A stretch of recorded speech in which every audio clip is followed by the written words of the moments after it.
किसी इलाके को स्वर्ग सा ऐसा सुंदर दिखने के लिए न जाने कितने 100, 1000 और लाखों साल लगते हैं। इतने सालों में जितनी सभ्यताएं आती हैं, जितने समाज बनते हैं और जितनी कौमें बनती हैं, बसती हैं, इन सब के सब्र और सहयोग से ऐसा दृश्य बंध आंखों को सुकून देता है। यदि आज जंगल का कोई टुकड़ा इतना हरा भरा दिखता है, शायद कोई नदी सदा नीरा बहती हुई दिखती है, साथ में साफ और महफूज भी, तो इसमें कहीं न कहीं स्थानीय लोगों की भूमिका खास होती है। ऐसा इसलिए क्योंकि आप 40 से 50 साल पीछे लौटते हैं तो तब के दृश्य से जितना खुश होते हैं, उतना ही आज के खौफनाक मंजर देखकर आपको सभ्यता के विनाश का संकेत मिलता है।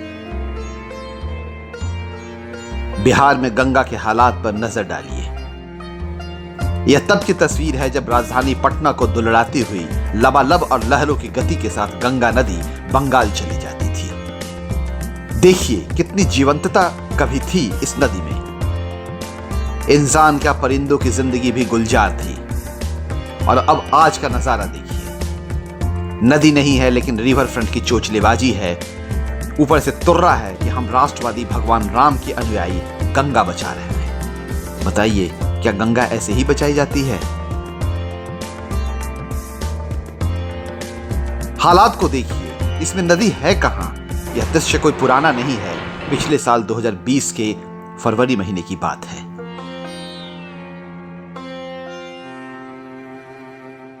भारत की नदियों की कहानी के बीच की यह एक जरूरी बानगी है, क्योंकि गंगा को इस देश में मां का दर्जा दिया गया है।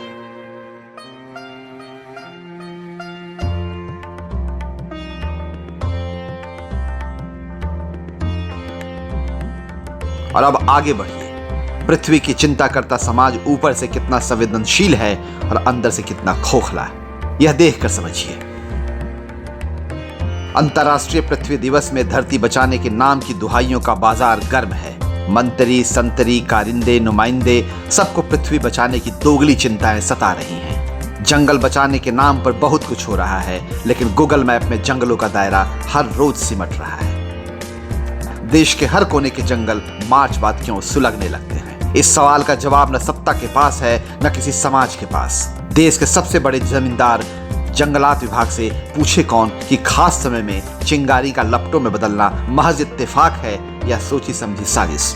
बताओ, तुम्हें तो सब पता है। बाजारवाद, भूमंडलीकरण के आने के बाद दुनिया भर में पृथ्वी बचाने की चिंताएं कुछ ज्यादा होने लगी हैं, कि बीती सदी के 90 के दशक के बाद पृथ्वी की फजीहतें कम होने का नाम नहीं ले रही हैं।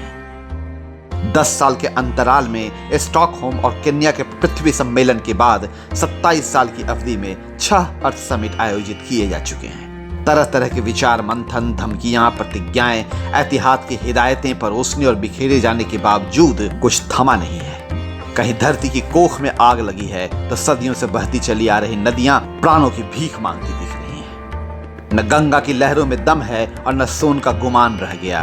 बारिश के मौसम के बाद तमाम नदियां उदास बह रही हैं। यहां कभी किसी जमाने में जंगल थे, निशानियां यही बताती हैं। यहां कभी ऐसा नजारा रहा होगा, इस नदी के साथ जुड़ा कोई इकोसिस्टम रहा होगा, लेकिन अब यहां रंगीन चहकती पाखियां उड़ गईं क्योंकि जंगल काट लिए गए। समस्या थी कि वो बैठेंगी कहां और नीड का निर्माण कहां होगा। अपने मुनाफे, देश के विकास और खुद की सुविधाओं की अनहद चाहतों के चलते न सिर्फ जंगलों का सफाया हो रहा है, बल्कि नदियों से लेकर पहाड़ों पर इंसानी सभ्यता का हस्तक्षेप लगातार बढ़ता जा रहा है। ये तमाम दृश्य जो हमारी आंखों को पुरसुकून भरोसा देती हैं कि जीने की कुछ उम्मीदें हैं, कुछ कारण हैं, लेकिन सवाल है कि कब तक, कहां तक, किस हद तक। योजनाएं बनती हैं, लाठियों के दम पर और बंदूकों के जोर पर जंगल खाली कराए जाते हैं, क्योंकि इन दुर्लभ प्रजातियों के जीव जंतुओं को बचाना है।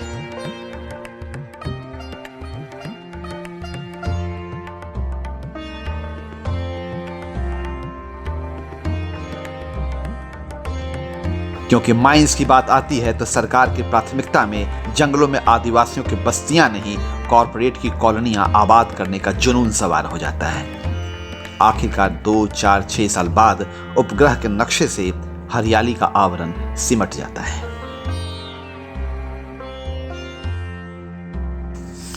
सिमटने को दुनिया की बड़ी से बड़ी झीलें, नदियां अपने दायरे में कुंठित हो गई। कहीं गहरी झीलों का तलछट दिखने लगा तो कहीं लाखों करोड़ों टन बर्फ की परतें पिघलती चली गई। और इन चिमनियों और गाड़ियों से यदि धरती का बदन तपने लगता है तो मौसम का मिजाज भी तेजी से बदल रहा है। बर्फ के पहाड़ टूट रहे हैं, समुद्र में हलचल की घटनाएं बढ़ती जा रही हैं, जिसे हम सुनामी कहते हैं। आज कहीं पृथ्वी जल रही है, कहीं जहरीला कचरा है, तो कहीं इसकी छाती खुरचने का खेल चल रहा है, क्योंकि हर जगह मुनाफे का खेल जारी है। यह खेल विकास का है, खेल बेशुमार लालच और अनहद चाहतों का है, जो मौत का मुजरा किए जाने का हिमायती है। सबको तमाम सुविधाएं चाहिए, बंदिशें लग गई, जुर्माने उगाए जा रहे हैं, लेकिन आलम यह है कि प्लास्टिक की लत छूट नहीं रही।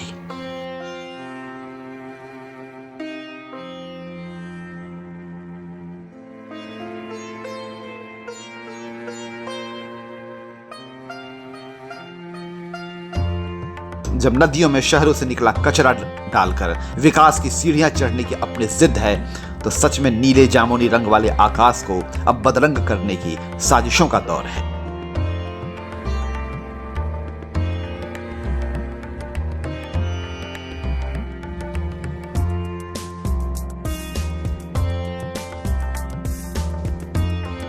अब आपको खुद तय करना है कि धरती बचाने की चिंता सिर्फ सरकार करे या समाज करे या व्यक्ति व्यक्ति करे। सोचना आपको है कि आप क्या करेंगे, आगे बढ़ेंगे या चुपचाप भीष्म पितामह की तरह मूक दृष्टा बने रहेंगे। यह सोचना आपको है, क्योंकि यह पृथ्वी आपकी है, हम सबकी है। तो सोचिए पृथ्वी बचाने के तमाम उपाय।